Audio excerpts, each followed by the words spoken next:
조갑제 TV 시청자 여러분 안녕하십니까. 2025년 3월 14일 금요일 오전 11시입니다. 오전에 항상 기다려지는 통계가 있습니다. 금요일 오전 10시에 공개가 되는 한국갤럽의 주간 여론조사입니다. 가장 신뢰도가 높죠. 오늘 조사는 특별히 의미가 있습니다. 아마도 다음 주에 윤석열 대통령 탄핵 관련 헌법재판소의 선고가 있을 것으로 보입니다. 그 선고 이전에 나오는 조사니까 대충 흐름을 짐작할 수가 있습니다. 여론의 흐름을. 국민의힘 지지율 36%, 더불어민주당 지지율 40%, 무당층이 19%입니다. 더불어민주당 40, 국민의힘 36, 전주와 같습니다. 이런 격차가 계속 유지되고 있습니다. 갤럽 조사에 따르면은. 일부 조사에서는 국민의힘 지지율이 더불어민주당 지지율보다 상당히 앞서는 걸로 나오는데 그것보다는 한국갤럽이 더 정확합니다. 장내 정치 지도자 선호도에서 이재명 34%, 김문수 10%, 한동훈 6%, 오세훈 4%, 홍준표 3%, 조국 2%, 이준석 1%입니다. 국민의힘 안에서 김문수 10%, 한동훈 6%. 앞으로 국민의힘 경선이 이루어진다면은 김문수, 한동훈 두 사람의 대결이 될 가능성을 내포하고 있습니다.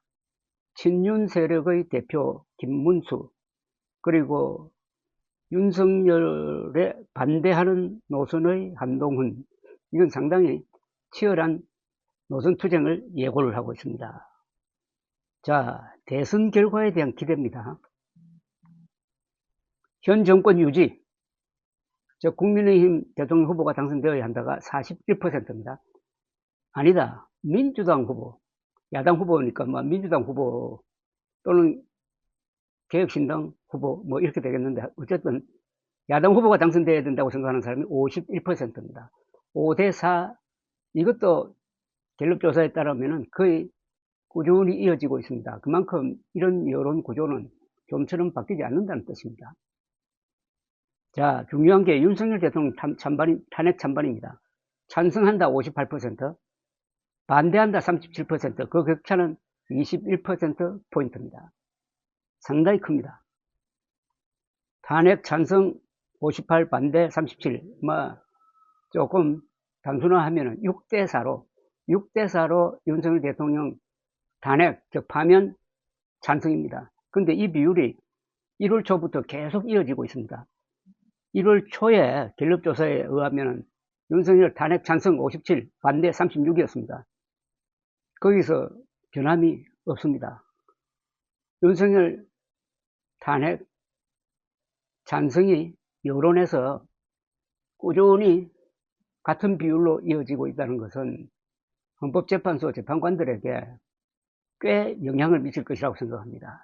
그것은 윤석열 대통령 탄핵 불가피하다라고 생각하는 재판관들에게 일종의 안도감을 주는 통계라고 볼 수가 있습니다.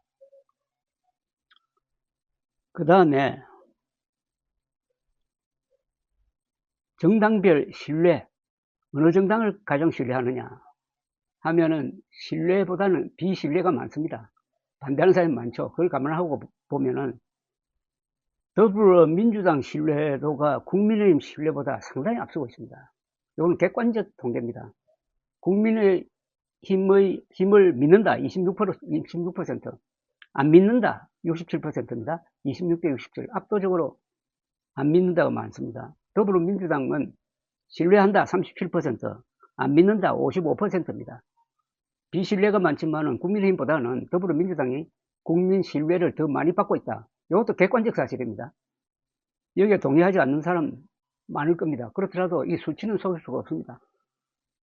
국민의힘 신뢰도 26%, 더불어민주당 신뢰도 37%입니다. 자, 기관별 신뢰 여부. 어느 기관을 가장 국민들이 신뢰하느냐. 이게 정말 재밌습니다.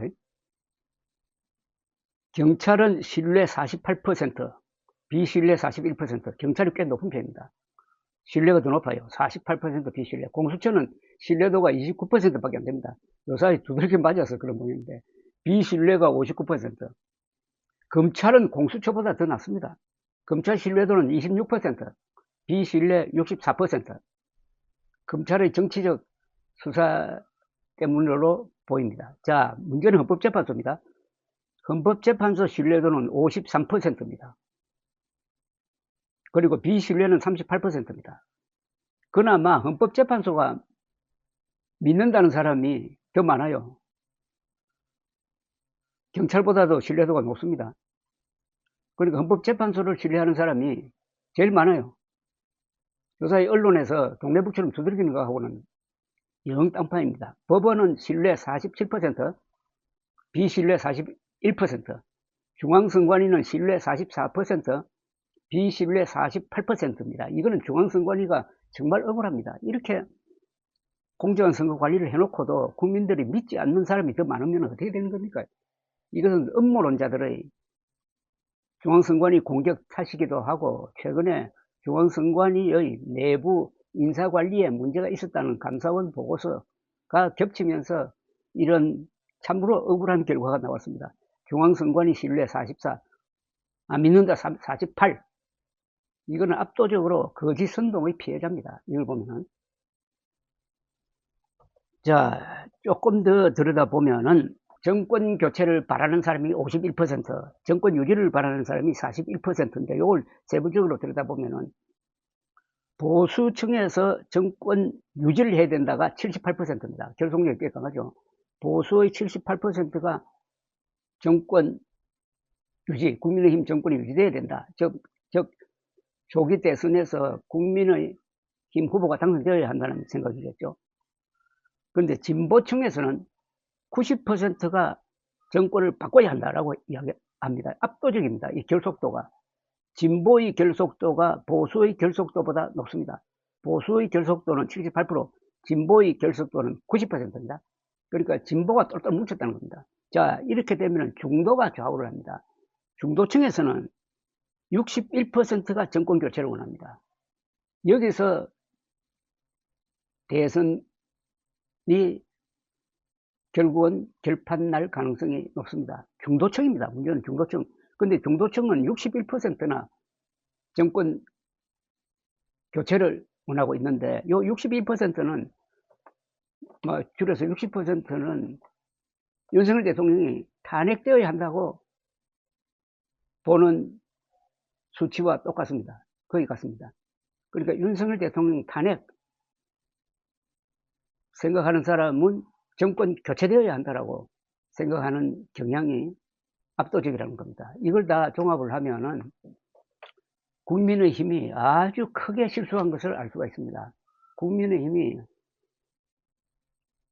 탄핵될 가능성이 매우 높은 윤석열 대통령을 끼고 지난 3개월 동안 강경한 투쟁을 하다가 광장에서는 사람 끌어모으는 데는 성공을 했는데, 그렇게 할수록 중도층이 외면을 하게 되어서 이제는 윤석열 대통령도 지킬 수 없고 국민의힘도 늪에 빠져버리고 해서 조기 대선을 망칠 가능성이 확실한 여론 구도가 형성됐다, 이겁니다.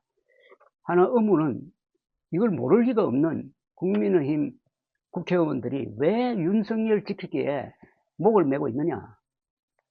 이것은 윤석열 대통령을 위한 것도 아니고 국민의힘을 위한 것도 아니고 보수층을 위한 것도 아니고 그 당권을 잡은 국민의힘 의원들, 그중에서는 경상도 출신이 많습니다만, 이들이 노리는 것은 당권을 놓지 않겠다. 정권 교체 되어도 괜찮다. 우리가 미는 대통령 후보 떨어져도 괜찮다. 윤석열 파면되어도 괜찮다. 그리고 광장에서 과격하게 떠드는 사람들을 좀 끌어들여 가지고 전당대회에서 당권 잡는 데만 성공하면은 2022 2026년 내년에 있을 지방선거에서 공천권 등 기득권을 찍을 수가 있고 2028년 국회의원 선거에서 공천 받을 수 있다. 이것만 생각하는 것 아니냐 하는 생각이 듭니다. 그렇다면 이 국민의힘은 정당이 아닙니다. 공당도 아닙니다. 그거는 붕당, 이런 조직을 붕당이라고 그럽니다. 조선조에서 나온 말인데 조선조의 이 당파 정치는 마지막에 가면은 붕당 정치로 됩니다. 붕당이라는 것은 아무런 가치관도 없고 아무런 전략도 없고 오로지 자기 목만 챙기기 위해서 치열하게 이중투구하는 그런 세력을 붕당이라고 합니다. 국민의힘이 붕당화하고 있습니다. 감사합니다.